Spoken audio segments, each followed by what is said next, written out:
नमस्कार साथियों, स्वागत है आप सभी का आविष्कार आईएएस अकेडमी पर। मैं इंजीनियर लोकेन चौधरी आप सभी का हार्दिक अभिनंदन, हार्दिक स्वागत करता हूं। दोस्तों, आज हम बात करने जा रहे हैं डिफेंस टेक्नोलॉजी के अंतर्गत एक बहुत ही महत्वपूर्ण टॉपिक। भारत के द्वारा एक ऐसी लैंड क्रूज मिसाइल का डेवलपमेंट किया जा रहा है, लैंड अटैक क्रूज मिसाइल, जो कि जमीन पर हमला कर सकती है। आप कहोगे सर, जमीन पर हमला तो सारी मिसाइलें कर सकती हैं, बहुत सारी मिसाइलें हैं जो हमला कर सकती हैं, लेकिन ये एक खास मिसाइल है जो हमारी पनडुब्बियों से जमीन पर अटैक कर सकती हैं। सामान्यतः आपने सुना होगा कि पनडुब्बी से कोई भी मिसाइल जब अटैक करती है तो समुद्र में किसी जहाज पर अटैक किया जा सकता है, या फिर दुश्मन का कोई भी वेपन सिस्टम हो जो समुद्र में मौजूद है उस पर हम हमला करते हैं। लेकिन भारत ने ये डिमांड रखी है, भारत की तरफ से एक आरएफआई जारी किया गया है इंडियन नेवी की तरफ से, कि हमें एक लॉन्ग रेंज की एक ऐसी मिसाइल की आवश्यकता है जो रणनीतिक रूप से हमारे लिए और सामरिक रूप से इस तरह महत्व रखती हो कि हम समुद्र में हमारी जो पनडुब्बियां हैं उनसे दुश्मन के लैंड जो एरिया है उस पर भी अटैक कर सकें। इस पर काम पहले से चल रहा था, इसका सफल परीक्षण भी किया गया था। पहले इसमें ब्रह्मोस, सुपरसोनिक ब्रह्मोस मिसाइल को इंटीग्रेट करने की बात कही गई थी, लेकिन अब ब्रह्मोस को यहां पर इंटीग्रेट करना संभव नहीं हो रहा है। क्यों नहीं हो रहा है? क्योंकि ब्रह्मोस एक सुपरसोनिक मिसाइल है और उसका आकार और उसका वजन यहाँ जो टॉर्पीडो ट्यूब हैं उनके अकॉर्डिंग फिट नहीं बैठ रहा है। तो इस पर अब इन्होंने एक नई मिसाइल की बात कही है, लैंड अटैक क्रूज मिसाइल, जो कि एक सबसोनिक क्रूज मिसाइल होगी, और उस पर काम शुरू कर दिया गया है। इसके साथ ही इंडियन नेवी के लिए यहाँ डीआरडीओ के निर्देशन में, या फिर हम कहें तमाम जो हमारी जो रक्षा के क्षेत्र में कार्य करने वाली संस्थाएं हैं, इन्होंने एक पूरा, आप देखेंगे कि पूरे पैरामीटर्स पर खरा उतरते हुए एक बहुत बड़ा सिस्टम तैयार किया है। इसमें बहुत सारी मिसाइल्स हैं, जैसे आईटीसीएम हो गई और लॉन्ग रेंज की मिसाइल्स हैं, उन सभी को यहाँ पर एक इंटीग्रेशन के द्वारा, यानी एक ऐसा सिस्टम तैयार किया है जो दुश्मन पर हर दूरी पर हमला करने के लिए तैयार है। तो आज के इस सेशन में हम इसी पर बात करने जा रहे हैं। बहुत ही महत्वपूर्ण बात है कि ये मिसाइल प्रणाली कैसे काम करेगी, टॉर्पीडो का इसमें क्या रोल है, और हमारे जो पनडुब्बियां हैं, कौन कौन सी क्लास की पनडुब्बियां हैं जिनके साथ इसको इंटीग्रेट करने जा रहे हैं। तो यहाँ पर देखिए खबर क्या है, यूरेशियन टाइम्स में इस खबर को छापा गया है। After ditching BrahMos retrofit, India navy hunts for 500 plus kilometre torpedo tube land attack cruise missile. यानी जब ब्रह्मोस को यहां पर फिट नहीं पाया गया, ब्रह्मोस जब यहां पर फिट नहीं बैठी, तो फिर इंडियन नेवी ने यह कहा है कि हमें 500 प्लस किलोमीटर की रेंज में टॉर्पीडो ट्यूब से अटैक होने वाली एक लैंड अटैक क्रूज मिसाइल की आवश्यकता है। और ये आवश्यकता जो है वो जारी की गई है। Indian Navy successfully test fire BrahMos land attack cruise missile. यहां पर ब्रह्मोस का पहले सफल परीक्षण किया गया था, लेकिन कहीं ना कहीं ये बात है 2017-18 की, और फिर 2022 में भी इस पर चर्चा चली थी। लेकिन अब 2026 में हम जब बात कर रहे हैं तो यहां पर बात कही जा रही है कि ब्रह्मोस जो है उसको इंटीग्रेट करना संभव नहीं है। देखिए, ये खबर आप 2022 की देख रहे हैं। यहां पर जो भारत सरकार के द्वारा, मिनिस्ट्री ऑफ डिफेंस के द्वारा इस न्यूज को छापा गया था, और इसमें बाकायदा आईएनएस चेन्नई जो है उससे हमने ब्रह्मोस मिसाइल का सफल परीक्षण किया था। लेकिन हम पनडुब्बी की बात कर रहे हैं, यहां पर आईएनएस चेन्नई से किया गया है, लेकिन पनडुब्बी की जो हम बात कर रहे हैं कि पनडुब्बी से इनको कैसे दागा जाए, और उसके माध्यम से हम जब यानी पनडुब्बी से किसी हम क्रूज मिसाइल को, वो भी सुपरसोनिक क्रूज मिसाइल को लॉन्च करने की क्षमता विकसित कर लेंगे, तो हम दुश्मन पर बहुत गोपनीयता के साथ अटैक करने की क्षमता में आ जाएंगे। तो इस समय डिफेंस टेक्नोलॉजी में जैसे बहुत सारी न्यूज चल रही हैं, 114 राफेल लड़ाकू विमान जो हैं वो भी भारत ने, यहाँ पर फ्रांस से समझौता हो गया है। आज फ्रांस से, यानी फ्रांस के राष्ट्रपति जो हैं वो भारत की यात्रा पर हैं। तो ये जो एग्रीमेंट है ये सबसे ज्यादा चर्चा में है, इस पर हमने सेशन भी कर लिया है।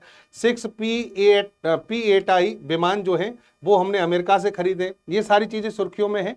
दूसरी तरफ जो सुर्खियों में है वो है इंडियन नेवी की पुरानी पनडुब्बियों के लिए बड़ा plan, land attack cruise missile की बड़ी खरीद। यानी भारत, जो इंडियन नेवी है, उसने लैंड अटैक क्रूज मिसाइल की खरीद के लिए यहां पर आरएफआई जारी किया है कि भाई ये हमें स्थिति बताओ कि हम इसके लिए कितना तैयार है। देखिए, रक्षा मंत्रालय द्वारा सूचना के लिए अनुरोध आरएफआई जारी किया गया, और इसमें क्या कहा गया, नई अंडर सी, समुद्र के भीतर से मिसाइल के लिए यहां पर ये आरएफआई जारी किया गया है। आक्रामक क्षमता में बड़ा बदलाव, ये भारतीय नौसेना की आक्रामक क्षमता में एक बड़ा बदलाव है। बदलाव क्या है, देखिए यहां पर ये समझिए, जैसे कि ये पनडुब्बी है। अब इस पनडुब्बी से अभी तक क्या होता था कि आप समुद्र में ही कोई शिप है, उस शिप पर अटैक करते हैं, इसको नष्ट करने की क्षमता विकसित करते हैं, या फिर जैसे एयरक्राफ्ट कैरियर हो गया, डेस्ट्रॉयर हो गया, या फ्रिगेट्स हो गया, कॉर्बेट्स हो गए, उनको नष्ट करने की बात करते हैं। और इनमें टॉर्पीडो ट्यूब्स होते हैं, उन टॉर्पीडो ट्यूब्स के माध्यम से इस मिसाइल को लॉन्च कर दिया जाता है, तो दुश्मन पर अटैक किया जाता है। लेकिन अब हम कह रहे हैं कि ऐसा नहीं, हमें इतनी लॉन्ग रेंज की मिसाइल चाहिए जो दुश्मन का ये जो जमीनी हिस्सा है इस पर भी हम अटैक कर सकें, इस पर अटैक कर सकें। तो हमें उसकी रेंज जो है वो 50 किलोमीटर से लेकर 500 प्लस किलोमीटर चाहिए, और अटैक करने की क्षमता समुद्र के भीतर से होगी क्योंकि ये पनडुब्बी से छोड़ी जाएगी, और जमीन पर स्थित जो टारगेट है उनको नष्ट किया जाएगा, वो भी हाई एक्यूरेसी के साथ में, उच्च सटीकता के साथ में। तो दुश्मन की जमीन पर हम गहराई के साथ हमला कर सकते हैं और दुश्मन को यहां पर कहीं ना कहीं बैकफुट पर ला सकते हैं। ये इंडियन नेवी की प्लानिंग है। अब देखो यहां पर एक चीज समझो कि सरकार ने यहां पर सरकार के माध्यम से जो इंडियन नेवी चाहती है वो क्या चाहती है, वो ये चाहती है कि आप जो मिसाइल हमें दे रहे हो, अभी तक हम ब्रह्मोस पर काम कर रहे थे लेकिन ब्रह्मोस को अब हटा दिया गया है। क्यों हटा दिया गया है? क्योंकि ब्रह्मोस का आकार बड़ा है। यहाँ पर डिमांड क्या है? यहाँ पर डिमांड ये है कि जो आप जो हमें मिसाइल देने जा रहे हो वो मिसाइल 533 यानी 533 मिलीमीटर टॉर्पीडो ट्यूब के साथ इंटीग्रेट होने के लिए उपयुक्त होनी चाहिए। यानी हमारे पास जो टॉर्पीडो है उन टॉर्पीडो का जो डायमीटर है 533 मिलीमीटर की जो उनका डायमीटर है टॉर्पीडो, उसके साथ इनको कंपाइल करने की क्षमता होनी चाहिए ताकि हम उसका प्रॉपर यूज कर सकें। अच्छा, यूज तो हम कर पाएंगे, लेकिन आप ब्रह्मोस जो सुपरसोनिक क्रूज मिसाइल की बात कर रहे थे वो इस वाले आकार में फिट नहीं बैठ रही है। अब इस वाले आकार में फिट नहीं बैठ रही तो आपको क्या करना पड़ेगा, आपका जो टॉर्पीडो ट्यूब है उसमें कहीं ना कहीं परिवर्तन करना पड़ेगा, या फिर इसको इंटीग्रेट करने के लिए हमारी जो सबमरीन्स हैं उनमें चेंज करना पड़ेगा। तो वो हम नहीं चाहते कि भाई हमारे पास में जो सिस्टम है ना उसमें हम ज्यादा फेरबदल नहीं करना चाहते, इसलिए इसमें मिसाइल जो है उसमें ही बदलाव लाओ ताकि इसके साथ इंटीग्रेट किया जा सके। तो एक कंडीशन तो ये हो गई। दूसरी कंडीशन ये कह रहे कि इसका वजन 1500 किलोग्राम से ज्यादा नहीं होना चाहिए, यानी जो लॉन्च कैप्सूल सहित वजन 1500 किलोग्राम से कम होना चाहिए ताकि इसे यहां पर इंटीग्रेट किया जा सके। ठीक है, जैसे कि यहां पर दो क्लास बताई गई है, किलो क्लास और स्कॉर्पियन क्लास, इनमें जिस तरीके से इसको अटैच किया जाता है। तो आरएफआई का जो उद्देश्य है वो ये है कि वांछित मिसाइल का उद्देश्य जमीनी लक्ष्यों के खिलाफ लंबी दूरी तक मारक क्षमता प्रदान करना है और डीप पेंट्रेशन यानी दुश्मन के इलाके में घुसकर रणनीतिक ठिकानों को तबाह करना है। इसमें यह भी निर्धारित किया गया है कि यह पारंपरिक पनडुब्बियों से लॉन्च होने के बावजूद मिसाइल में लक्ष्यों को नष्ट करने की उच्च संभावना होनी चाहिए, यानी ये सारी फैसिलिटी इसमें होनी चाहिए। इसके अलावा ये कहते हैं कि इसमें जो विशेषताएं शामिल होनी चाहिए वो जीपीएस अवरुद्ध स्थितियों में काम करने की स्थिति इसमें मौजूद हो, यानी जीपीएस को अगर रोक दिया जाए, जीपीएस से कनेक्शन में कोई दिक्कत हो तो ये काम कर सके। टेरेन फॉलोइंग कैपेसिटीज की होनी चाहिए, यानी जमीन के उतार चढ़ाव के साथ ये उड़ान भर सके। और बे point navigation system, anti jamming इसकी जो विशेषताएं वो होनी चाहिए। और इलेक्ट्रॉनिक वारफेयर सिस्टम का इस तरीके से इस्तेमाल करे कि हर तरह की स्थिति में ये कहीं ना कहीं दुश्मन की काट जो है उपलब्ध कराए सके। तो ये सारी विशेषताएं होनी चाहिए। अब देखो यहां पर एक चीज कि मानक इन्होंने बताया 533 मिलीमीटर टॉर्पीडो ट्यूब के अकॉर्डिंग, यानी ये जो टॉर्पीडो ट्यूब है उसके अकॉर्डिंग 533 मिलीमीटर के अकॉर्डिंग नौसेना की आवश्यकता है। अब इसमें फिट बैठती है सबसोनिक क्रूज मिसाइल, जबकि आपकी हमारे पास में जो ब्रह्मोस है वो कौन सी है, सुपरसोनिक क्रूज मिसाइल, आकार में बड़ी है, वो इसमें फिट नहीं बैठ रही है। तो इन्होंने कहा उसकी जगह पर आप सबसोनिक क्रूज मिसाइल पर काम करो। ठीक है, तो ब्रह्मोस का विचार क्यों छोड़ा गया? वो छोड़ा इसीलिए गया, नहीं तो ऐसा नहीं है कि इस पर परीक्षण नहीं किए गए। 2013 से हम इस पर काम कर रहे थे, इसके परीक्षण भी किए गए, सफल रहा, लेकिन परीक्षण सफल होने के बाद इसको इंटीग्रेट कर पाना संभव नहीं हो रहा था, तो फिर इसको त्यागने का सोचा गया। अब देखो पनडुब्बी से अगर वर्टिकल लॉन्च की सुविधा के लिए पनडुब्बी में एक अतिरिक्त सेक्शन प्लग जोड़ने की आवश्यकता है, मतलब आप इसे वर्टिकली लॉन्च करना चाहते हैं ना इस तरीके से, तो आपको इसमें एक अलग से सिस्टम बनाना पड़ेगा, एक प्लग बनाना पड़ेगा। एक नया सेक्शन जोड़ना एक जोखिम भरा प्रस्ताव होता है क्योंकि यह मौजूदा पनडुब्बी की उछाल यानी वॉयंसी और संतुलन को बदल देता है, यानी पनडुब्बी का जो पानी में वॉयंसी फोर्स लगता है उसमें बदलाव ला सकता है अगर आपने कोई सेक्शन इसमें अलग से जोड़ा। तो यहां पर भी ये कह रहे हैं कि इसको जोड़ना ठीक नहीं रहेगा। इसके अतिरिक्त तकनीकी, वित्तीय और समय की सीमाएं चुनौतियां हैं। यानी आपको पैसा खर्च होगा, समय ज्यादा खर्च होगा, तो फिर क्या किया जाए, तो फिर ऐसा किया जाए कि जैसा है वैसा सिस्टम रखा जाए और मिसाइल को इसके साथ इंटीग्रेट होने के लिए बनाया जाए। ब्रह्मोस का आकार बड़ा है, उसे मौजूदा छोटी पनडुब्बियों में फिट करने के लिए उन्हें बीच से काटना पड़ता, जो बहुत महंगा और खतरनाक हो सकता था, इसलिए इस पर यहां पर इसको त्यागा गया है। कुल मिलाकर टॉर्पीडो ट्यूब से लॉन्च जो क्रूज मिसाइल हैं और सुपरसोनिक जो मिसाइल हैं, उनमें हमने क्वांटिटी और क्वालिटी का बैलेंस जो है उसको बनाने की कोशिश की है कि हम ज्यादा से ज्यादा मिसाइलों को लंबी दूरी तक मारक क्षमता के लिए डेवलप करें, लेकिन इसमें कहीं ना कहीं हमारी क्वालिटी खराब नहीं हो और ब्रह्मोस जैसी मिसाइल जो हमारे पास में वास्तव में एक अच्छी मिसाइल है, लेकिन उसका हमें एक सब्स्टिट्यूट मिल जाए, एक अच्छा सब्स्टिट्यूट मिल जाए। अब देखो वर्तमान की जो स्थिति की हम बात करें तो हमारे पास में जैसे सिंधु घोष श्रेणी की जो पनडुब्बियां हैं, उन पनडुब्बियों में समझना, उसमें प्रोजेक्ट 877 EKM, इसमें रूसी मूल की क्लब एस मिसाइल है। यानी इसमें ऐसा नहीं है कि इस पनडुब्बी में मिसाइल नहीं है, पनडुब्बी में मिसाइलें हैं जहां जो पनडुब्बी से लॉन्च की जा सकती हैं। इनकी रेंज है 220 से 300 किलोमीटर। एंटी शिप और लैंड अटैक दोनों प्रकार की विशेषताएं इसमें, मतलब ये जहाज को भी नष्ट कर सकती है और जमीन पर भी अटैक कर सकती है। लेकिन इसकी रेंज कितनी है, 220 से 300 किलोमीटर। लेकिन इंडियन नेवी क्या चाह रही है कि 500 प्लस किलोमीटर की रेंज में हमें प्राप्त होनी चाहिए। ठीक है, तो ये सबसोनिक और सुपरसोनिक टर्मिनल स्टेज वाली मिसाइल है और क्लब एस मिसाइल के अंतर्गत आती है, जो हमारे पास में है। ये रूसी मूल की है, जो हम हमारी पनडुब्बियों पर यूज कर रहे हैं, कौन सी पर, सिंधु घोष श्रेणी की। दूसरी तरफ देखिए यहाँ पर HDW टाइप 209, ये शिशुमार श्रेणी की जो हमारी पनडुब्बियां हैं उन पर यूज कर रहे हैं हम, और ये फ्रांस की मिसाइल है SM-39 एक्सोसेट बोलते हैं इसको, SM-39 एक्सोसेट मिसाइल। लेकिन ये केवल पानी में ही अटैक कर सकती है, लैंड अटैक की जो कैपेसिटी है वो इसमें नहीं है, और 50 से 70 किलोमीटर की रेंज में ही काम करती है। एक मिसाइल जो क्लब एस की हम बात कर रहे हैं, इसका एक वेरिएशन है, वो 50 से 70 किलोमीटर की रेंज में ही काम कर सकता है। कुल मिलाकर हाई रेंज वाली जो कैपेसिटी की मिसाइल है वो हमारे पास नहीं है, और लैंड अटैक की जो कैपेबिलिटी वाली है वो सिर्फ एक ही मिसाइल है। तो इस मिसाइल को हम कहीं ना कहीं हम चाहते हैं कि इसकी रेंज बढ़ जाए। यानी कोई भी लैंड अटैक संस्करण जो है वो SM-39 का तो है नहीं, जो फ्रांस वाली है, रूस वाली का है, लेकिन उसकी रेंज जो है उसको बढ़ाना चाहते हैं। उसको बढ़ाना चाहते हैं तो भारत की यहाँ पर एक आवश्यकता जो है वो जनरेट होती है, और उसी के लिए यहाँ पर बात कही गई है।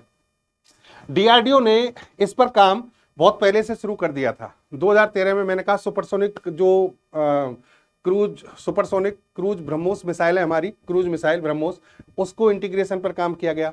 उसके बाद एक मिसाइल है SLCM रक्षा मंत्रालय ने इसको मंजूरी दी थी 2017 में, और 2018 में वार्षिक रिपोर्ट के अनुसार ये बात कही गई है कि हमने इस पर काम करना शुरू किया और इसके परीक्षण की बात कही गई।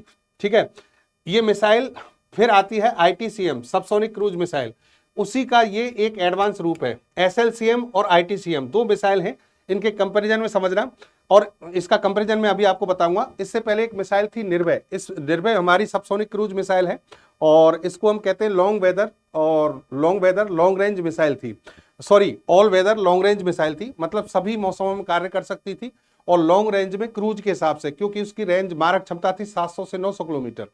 लेकिन निर्भय प्रोजेक्ट जो है वो DRDO के द्वारा बंद कर दिया गया है, कहीं ना कहीं तकनीकी खराबियां थी तो उसकी वजह से उसको बंद किया गया।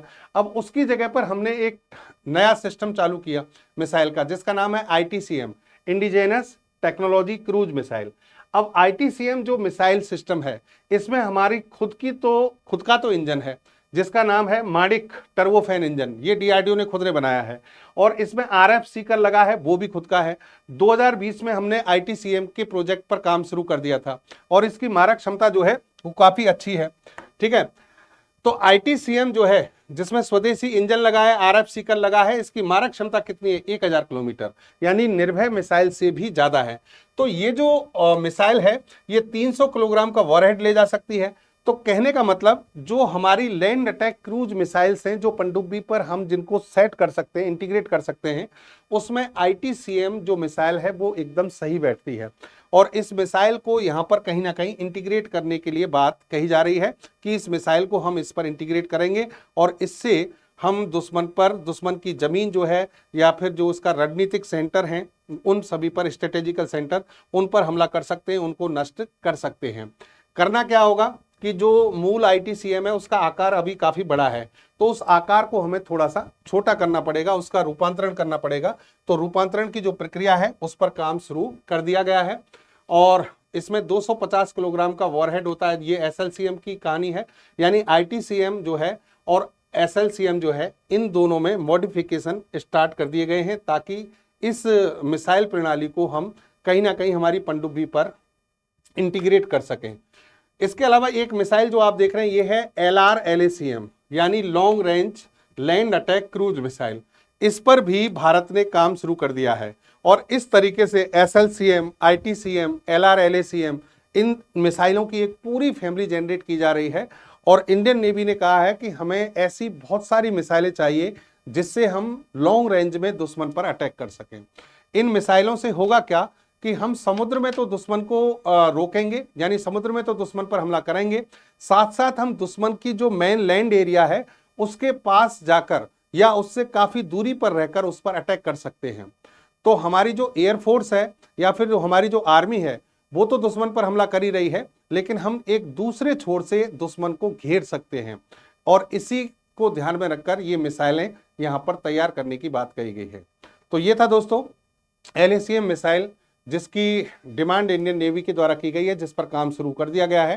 तो इस मिसाइल का तकनीकी विश्लेषण, उम्मीद करता हूं चीजें आपको कहीं ना कहीं समझ में आई होंगी, बैठा होगा दिमाग में कि भाई किस तरीके से इस मिसाइल की आवश्यकता है और ये क्या करने वाली है। इसी तरीके से एक और नए टॉपिक पर विश्लेषण के साथ आपसे फिर मिलेंगे। जय हिंद, जय भारत।